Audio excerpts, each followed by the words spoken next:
You ask Tiger to solve. This deals with linear equations with one unknown. The final result is y equals -1.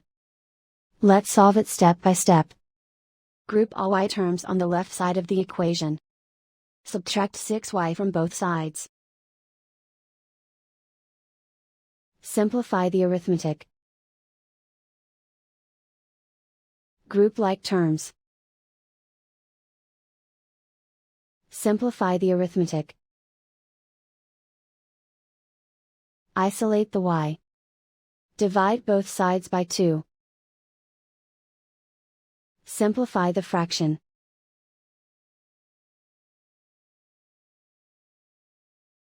And so the final result is y equals -1.